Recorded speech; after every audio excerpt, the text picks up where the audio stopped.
Today is Saturday, August 8th, 2026, and today is National Sneak Some Zucchini Into Your Neighbor's Porch Day, which is one of those observances that sounds less like a celebration and more like evidence in a small-town police report. Because apparently at some point, gardeners reached the stage of zucchini season where they looked at each other's harvest and thought, I can't legally handle this much squash by myself. So the solution became simple. Wait until no one's looking, approach a neighbor's porch, leave zucchini, escape. It's generous, it's suspicious, and it's technically produce-based trespassing. And honestly, I respect the creativity, because August 8th gave us a few moments where people made decisions that changed what happened next. First, we'll go to the White House in 1974, where a president made a decision no president had ever made before. Then we'll head to Britain in 1963, where a carefully planned robbery turned a mail train into one of history's most famous crimes. And finally, we'll look at one of the strangest music-related incidents ever involving a tour bus, a bridge, and a sightseeing boat. Welcome to Wait, That's Random, This Day in History. I'm C.L. Burns, voice actor, audiobook narrator, and your guide through the tiny historical details that somehow make humanity look even stranger. On the night of August 8, 1974, Richard Nixon addressed the nation from the White House. By that point, the Watergate scandal had reached the point where his presidency could not continue. The investigations had expanded. The release of White House tapes had become central, and support in Congress had collapsed. So Nixon made an announcement no American president had ever made. He would resign, effective the following day. That moment was historic because the United States had experienced presidential deaths, elections, and transfers of power before, but never a president voluntarily leaving office. And that is what made the scene so unusual. There was no final vote, no dramatic removal from the building. No military crisis. Just a president sitting behind a desk, speaking directly to the country, announcing the end of his own presidency. The scandal itself had been years in the making, but the final moment was surprisingly quiet. A speech, a resignation, a transfer of power. The next day, Vice President Gerald Ford became president. The country moved forward. And that may be the most important part of the moment.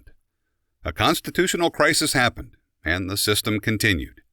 From the White House, August 8th takes us across the Atlantic to one of the most famous crimes in British history. In the early morning hours of August 8th, 1963, the Royal Mail train was traveling from Glasgow to London. Inside one of the carriages was something the robbers wanted badly. Cash. A lot of it. The gang had inside information. They knew the route. They knew the timing. And they had a plan.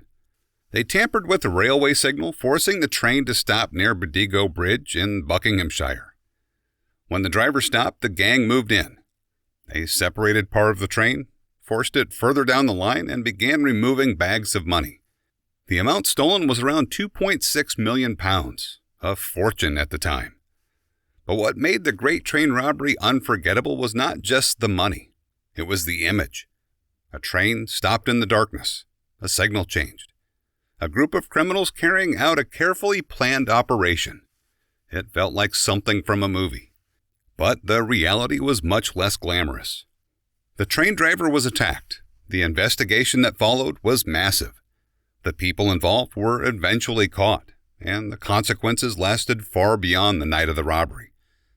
The Great Train Robbery became famous because it had all the pieces of a classic heist. But behind the legend was a real crime involving real people and real consequences.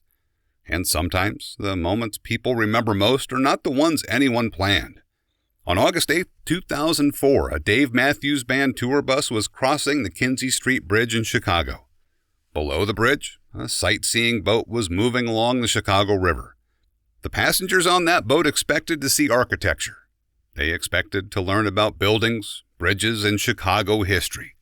They did not expect to become part of one of the strangest music-related incidents ever recorded. The bus driver emptied the vehicle's waste tank through the bridge grating. and it landed on the boat below. There are certain moments in history where the first reaction is disbelief. This is one of them. A famous band, a tour bus, a bridge, a sightseeing boat, and a situation so bizarre it sounds like someone invented it as a joke. But it happened. The incident quickly became national news. The driver was investigated.